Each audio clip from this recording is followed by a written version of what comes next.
Hello प्यारे बच्चों, आप कैसे हैं? आइए, आपका संस्कृत हिंदी क्लासेज में स्वागत है। मैं D Lal lecturer GRV inter college Rath Hamirpur Uttar Pradesh से। प्यारे बच्चों, आज हम आपको उत्तर प्रदेश माध्यमिक शिक्षा परिषद बोर्ड इलाहाबाद द्वारा अर्थात प्रयागराज द्वारा कक्षा 11 के लिए विषय हिंदी में पाठ्यक्रम के अनुसार आपको ये हिंदी खंड का काव्य भाग है और इसमें पाठ तीन का विनय, वात्सल्य और भ्रमर गीत, ये तीन आपकी काव्य अर्थात पद्य दिए गए हैं। जो शीर्षक हैं, इन शीर्षकों के विनय, वात्सल्य और भ्रमर गीत इसके कवि संत कवि सूरदास जी हैं। और आज हम आपको ये पहली भाग है, सूरदास जी का ये पहला भाग है इस पाठ पर आधारित। इस पहले भाग में सूरदास जी का जीवन परिचय और इनका साहित्यिक परिचय, इनकी रचनाएं और इनकी जो प्रमुख काव्यगत इनका जो सौंदर्य है उस पर हम आप लोग विशद अध्ययन करेंगे। तो आइए हम आप लोग शुरू हो जाते हैं और पूरे मन के साथ, प्रसन्नता के साथ। जी, ये कहीं ना कहीं हमें जिसके चेहरे पे मुस्कान नहीं उसकी दुकान नहीं कही जाती है, तो हंसते मुस्कुराते हुए आपको पढ़ना है। तो आइए शुरू करते हैं। देखिएगा, ये सबसे पहले हम कुछ सूरदास जी के बारे में जो स्मरणीय तथ्य है उस पर हम आप लोग नजर डालेंगे। देखिए, सूरदास जी का जो जन्म है संवत 1535 ईस्वी अर्थात सन 1478 ईस्वी में इनका जन्म। कुछ और देखिएगा, इनकी जो मृत्यु है संवत 1640 अर्थात सन 1583 ईस्वी। इनका जन्म स्थान कुछ लोग विद्वान रुनकता मानते हैं और कुछ लोग सीही नामक इनका जन्म स्थान मानते हैं। ये सारस्वत, इनकी जो जाति थी सारस्वत ब्राह्मण थे और इनके गुरु वल्लभाचार्य जी थे। इनका निवास स्थान मथुरा था और श्रीनाथ जी के मंदिर में आप भजन कीर्तन किया करते थे। इनकी काव्यगत विशेषताओं का संक्षेप में आप अध्ययन करेंगे। श्रृंगार और वात्सल्य रस में अद्वितीय, संगीत का मधुर पुट, अलंकारों का स्वाभाविक प्रयोग है, भाषा साहित्यिक कोमल कांत पदावली ब्रजभाषा है, शैली मुक्तक है, गीत शैली है और इनकी जो प्रमुख रचनाएं हैं वो सूरसागर, सुरसरावली और साहित्य लहरी, इनकी तीन प्रमुख रचनाएं हैं। देखिए, सूरसागर लगभग इसमें माना जाता है, लेखकों का मानना है, कवियों का मानना है कि सूरदास जी ने लगभग 1.25 पदों की रचना की थी, लेकिन ये 10,000 पद ही प्राप्त हुए हैं। और सुरसारावली ये सूरसागर की ये सूची मात्र है। और साहित्य लहरी में दृष्टिकूट जो पद हैं उनको यहाँ पर समाहित किया गया है। तो आइए अब हम आप लोग इनका जो विस्तार से देखिएगा। ऐसे प्रश्न बोर्ड परीक्षा में आपके जो हाफ ईयरली एग्जामिनेशन है या एनुअल एग्जामिनेशन है उसमें आपसे जो प्रश्न पूछे जाएंगे इस प्रकार से आएंगे। सूरदास जी की काव्यगत विशेषताओं का उल्लेख कीजिएगा या सूरदास जी का जीवन परिचय देते हुए उनकी काव्यगत विशेषताओं पर प्रकाश डालिए या सूरदास जी का जीवन परिचय लिखिए। इस प्रकार से आपके प्रश्न पूछे जाते हैं। तो आइए अब देखते हैं, ये सूरदास जी का जीवन परिचय है। देखिए, सूरदास जी के जीवन के बारे में आपको बताया गया कि भक्ति काल की सगुण काव्य धारा के प्रतिनिधि कवि सूरदास जी का जन्म संवत 1535 विक्रमी में आगरा से मथुरा जाने वाली जो सड़क है उस सड़क पर स्थित एक रुनकता नामक गांव के निकट शाही नामक एक ग्राम है। कुछ लोगों का मानना है कि रुनकता नामक गांव में इनका जन्म स्थान है, कुछ लोग इनका जन्म स्थान शाही नामक गांव मानते हैं, सीही भी मानते हैं, तथा कुछ विद्वान उनका जन्म स्थान सीही नामक ग्राम मानते हैं। और आप इनके जो जन्म तिथि और जन्म स्थान के संबंध में भी एकमत नहीं है विद्वान, सभी विद्वान लोग एकमत नहीं है। कुछ लोग इनके जन्म स्थान को रुनकता मानते हैं, कुछ लोग इनके जन्म स्थान को सीही नामक गांव मानते हैं। और सूरदास जी महाप्रभु वल्लभाचार्य जी के शिष्य थे। अर्थात आपसे यदि पूछा जाता है कि सूरदास जी के गुरु जी का क्या नाम था तो आप बताएंगे महाप्रभु वल्लभाचार्य जी। वल्लभाचार्य जी के दो के पुत्र थे, गोस्वामी विठलनाथ जी और गोस्वामी विट्ठलनाथ जी ने श्रीनाथ जी का अष्ट प्रहर कीर्तन करने वाले अर्थात आठों पहर सूरदास जी श्रीनाथ जी के मंदिर में कीर्तन भजन गाया करते थे और 8 प्रसिद्ध कवियों को नियुक्त किया था। ये 8 पहर मतलब 8 पहर में 8 कवियों को उन्होंने नियुक्त किया था, जिन्हें हम अष्ट छाप के नाम से जाना जाता है। और इन अष्ट छाप के कवियों में सूरदास जी शीर्षस्थ थे, अर्थात सबसे पहले और सबसे प्रतिष्ठित ये कवि थे। सूरदास जी बड़े होकर गंगा गौ घाट पर रहने लगे थे। आगे चलकर श्रीनाथ जी के मंदिर में आप कीर्तन करते रहते थे। सूरदास जी को जन्मांध मानने के संबंध में विद्वानों में मतभेद है, एक मत नहीं है। इस श्रृंगार और वात्सल्य के सम्राट सूरदास जी को क्या माना जाता है कि श्रृंगार और वात्सल्य के सम्राट कवि गोलोकवासी, अर्थात इनका जो देहावसान हुआ वह मथुरा के निकट पारसौली नामक गांव में संवत 1640 विक्रमी में इनका स्वर्गवास हो गया था। अर्थात इनके जो मृत्यु है, देखिएगा मृत्यु के संबंध में भी हमने आपको बताया कि संवत 1640 विक्रमी अर्थात सन 1583 ईस्वी में इनका स्वर्गवास पारसौली नामक गांव में हुआ था और इनका जो जन्म है 1535 ईस्वी अर्थात सन 1478 ईस्वी में इनका जन्म हुआ था। इस तरह से इनका जो जीवन परिचय रहा है और जीवन परिचय जब आपको लिखने के लिए आएगा तो 80 शब्दों में अर्थात कम से कम आप 10 लाइन आप लिखेंगे। इनकी जो कृतियां हैं, प्रमुख कृतियों में आइए प्रकाश डालते हैं कि इनकी कृतियां कौन कौन सी इनकी प्रमुख रचनाएं हैं। इनके द्वारा लिखे हुए ग्रंथों की संख्या के विषय में भी पर्याप्त मतभेद है। कोई 19, कोई 16, कोई 7 और कोई 5 बताते हैं, अर्थात इसमें भी मतभेद है। कोई 19 बताता है तो कोई 5 बताता है, कोई 16 बताता है, कोई 7 बताता है। किंतु अब तक इनमें से सूरसागर, सूरसारावली और साहित्य लहरी ही प्राप्त हुई हैं। 3 प्रमुख रचनाएं प्राप्त हुई हैं। सूरसागर में श्री कृष्ण की लीला, गोपी प्रेम, मथुरा गमन, गोपियों का विरह, उद्धव गोपी संवाद आदि विशद वर्णन है। सूरसारावली सूरसागर का एक संक्षिप्त संस्करण है और साहित्य लहरी कवि के दृष्टिकूट पदों का संग्रह है। सूरसागर में लगभग 1.25 लाख पदों का संग्रह बताया जाता है, किंतु अभी तक 7,000 ही प्राप्त हुए हैं। कुछ कवियों का मानना है कि 10,000 प्राप्त हुए हैं, कुछ कवियों का मानना है कि मात्र 5,000 पद ही प्राप्त हुए हैं।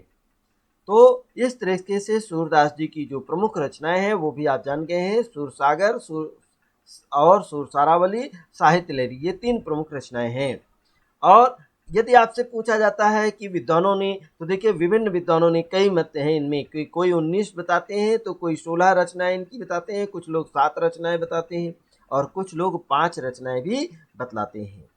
तो इस प्रकार से इनका जो जीवन परिचय रहा कि इनके गुरु जी कौन थे, तो आप बताएंगे इनके गुरु वल्लभाचार्य जी थे और गुरु वल्लभाचार्य जी के जो पुत्र थे गोस्वामी विट्ठलनाथ जी ने, उन्होंने श्रीनाथ जी के मंदिर में पूजा करने के लिए 8 पहर पूजा होती थी। उस 8 पहर में 8 प्रसिद्ध कवियों को नियुक्त किया गया था। उनमें से जिन्हें अष्टछाप कहा जाता था, उन अष्टछाप के कवियों में सूरदास जी सबसे प्रमुख थे अर्थात शीर्षस्थ थे। तो इस प्रकार आप ये जान गए होंगे कि किस प्रकार से आगरा से मथुरा जाने वाली जो सड़क है वहाँ पर रुनकता नामक गांव है, वहाँ पर इनका जन्म सन 1535 संवत 1535 अर्थात सन 1478 ईस्वी में इनका जन्म हुआ था। और विद्वानों में इनके जन्म स्थान, इनके मृत्यु के, इनके जन्म स्थान और जन्मतिथि में काफ़ी मतभेद है, एक मत नहीं है। कुछ लोग इनका जन्म स्थान रुनकता नामक गांव मानते हैं और कुछ विद्वान इनका जन्म स्थान सीही नामक गांव मानते हैं। तो आइए अब इनका जो आपने जीवन परिचय अभी आपने देखा और अब आप देखेंगे इनका जो भाव पक्ष है, ये काव्यगत विशेषताएं हैं। किसी भी कवि की जो काव्यगत विशेषताएं लिखी जाती हैं तो काव्यगत विशेषताओं के दो पक्ष होते हैं, पहला होता है भाव पक्ष और दूसरा होता है इनका कला पक्ष। तो भाव पक्ष के अंतर्गत सूरदास जी की जो प्रमुख रचनाएं हैं उन रचनाओं में क्या क्या प्रमुख हैं, क्या उनकी भक्ति भावना रही है, इस चीज का यहाँ पर प्रकाश डाला गया है। तो आइए, सूरदास की भक्ति भावना दास्य और साख्य दो कोटियों में विभक्त की जा सकती है, अर्थात दो प्रकार की थी। कभी कहीं पर तो सूरदास जी ने ईश्वर को सखा माना है, अपना मित्र माना है, और कहीं कहीं पर सूरदास जी ने अपने को दास और अपने इष्ट को, अपने स्वामी को उन्होंने स्वामी माना है। तो देखिएगा दास भाव किस प्रकार से सूर की इस प्रकार की भक्ति में विनय के पद आते हैं। विनय के पद जब गाए गए हैं तो उसमें दास भाव है, अर्थात स्वामी और सेवक की पंक्ति यहाँ पर, भक्ति यहाँ पर प्रदर्शित है। इसमें कवि ने आत्मनिवेदन तथा आत्मनिवेदन की भावना का चित्रण प्रस्तुत किया है। सूर के दास भाव की भक्ति में आत्मसमर्पण की भावना के साथ साथ प्रेम की एक निष्ठता व्यक्त की गई है। वे बहुदेव का विरोध कर एकमात्र भगवान श्री कृष्ण की भक्ति का निश्चय करते हैं। सखा भाव में सूरदास जी की वात्सल्य संबंधी जितनी भी रचनाएं हैं उन रचनाओं में तथा गोपियों के प्रेम चित्रण में सूरदास जी ने अपनी सखा भाव की भक्ति संबंधी अभिव्यक्ति प्रदान की है। सूरदास जी के वात्सल्य वर्णन में श्री कृष्ण के बाल सुलभ भावों एवं चेष्टाओं का बहुत ही सुंदर, जैसे सुंदर स्वाभाविक एवं सरस सजीव चित्रण हमें उपलब्ध होता है, वैसे ही हिंदी के किसी अन्य कवि की रचनाओं में देखने को नहीं मिलता है। पालने में झूलने से लेकर के गौओं को चराने तक तथा माखन की चोरी की सारी लीलाओं में सूरदास जी के बाल स्वभाव संबंधी सूक्ष्म दृष्टि की पूर्ण दिग्दर्शन होता है, अर्थात सूक्ष्म दर्शन आपने यहाँ प्रस्तुत किया है। सखा भाव में संबंधी रचनाओं को दो वर्गों में बांटा गया है, जिसमें वात्सल्य प्रेम संबंधी रचनाएं हैं और गोपी प्रेम तथा श्रृंगार चित्रण संबंधी भी रचनाएं हैं। ये दो प्रकार से बांटा गया है। तो आइए अब देखते हैं कि किस तरीके से सूरदास जी की जो वात्सल्य प्रेम संबंधी रचनाएं हैं उनमें किस प्रकार से सूरदास जी ने वर्णन किया है। देखिएगा, इन रचनाओं के अंतर्गत सूरदास जी ने श्री कृष्ण की बाल लीलाओं का तथा नंद और यशोदा का श्री कृष्ण के संबंध में व्यक्त प्रेम का चित्रण प्रस्तुत किया है। श्री कृष्ण का माखन के लिए मचलना, गौओं का चराना, माखन की चोरी करना और उनकी रूप माधुरी, वंशी वादन आदि के चित्रण बाल सुलभ चरित्र पर बड़ी ही सुंदरता से प्रकाश डालते हैं। कंस के बुलाने पर श्री कृष्ण जी मथुरा जाने को तैयार हो जाते हैं और पुत्र प्रेम में यशोदा व्याकुल होती हैं और क्या कहती हैं, देखिए बहुत सुंदर। यशोदा बार बार यों भावे ने यशोदा बार बार यों भाखे, है ब्रज में कोई हितु हमारो, है ब्रज में को हितु हमारो, चलत गोपाल ही राखे, यशोदा बार बार यों भाखे, यशोदा बार बार यों भाखे। इसी प्रकार से देखिए कितना सुंदर वर्णन करते हुए इन्होंने लिखा, इतनो ही सुख कमल नयन मेरी। यशोदा मैया क्या कहती हैं, इतनो ही सुख मेरी, इतनो ही सुख कमल नयन मेरी, अखियन आगे खेलो। गोपियों के प्रेम में भी तथा श्रृंगार चित्रण संबंधी रचनाओं में भी श्री ये सूरदास जी बहुत ही नर्मज्ञ रहे। गोपियों के प्रेम के चित्रण में सूर को एक अद्भुत सफलता प्राप्त हुई है। इसमें श्रृंगार के दोनों पक्षों, संयोग और वियोग पक्षों का बड़ा ही मार्मिक और सरल तथा सजीव चित्रण किया गया है। भाव विभोर होना, आत्म विस्मृति, गोपिकाओं का दहीले के स्थान पर, अर्थात दहीले के स्थान पर श्री कृष्ण ने कहते हैं, ब्रज की जो वीथियों में घूमने का कितना स्वाभाविक चित्रण यहाँ पर प्रस्तुत किया गया है। कोई माई लई है रे गोपाल ही। अब देखिए यहाँ पर जो ब्रज की रमणी हैं, गोपियां हैं, वो दही बेचने के लिए गईं और वो दही बेचने के स्थान पर क्या कहती हैं कि कोई हमारे गोपाल को लेगा। कोई माई लई है रे गोपाल ही, दधी को नाम श्याम सुंदर रस, बिसर गयो ब्रज बालही।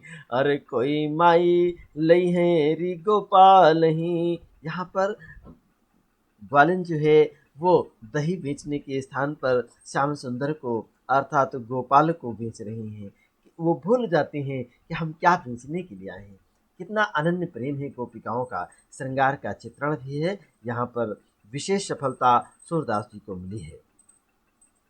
मटुकी शीस फिरत ब्रज बीथिनी, मटुकी शीस फिरत ब्रज बीथिनी, बोलती बचन रसालही।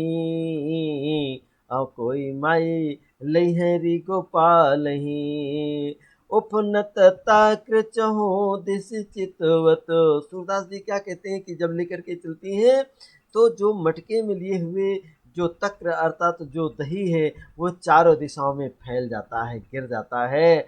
अचित लाग्यो नंद लाल ही। उनका लेकिन गोपिका का मन जो है वो नंदलाल में लगा हुआ है। सूर्य के विप्रलम्ब श्रृंगार के वर्णन में भी भ्रमर के रूप में जो वियोग का हृदय स्पर्शी चित्रण है वह हिंदी काव्य की एक अनुपम निधि है।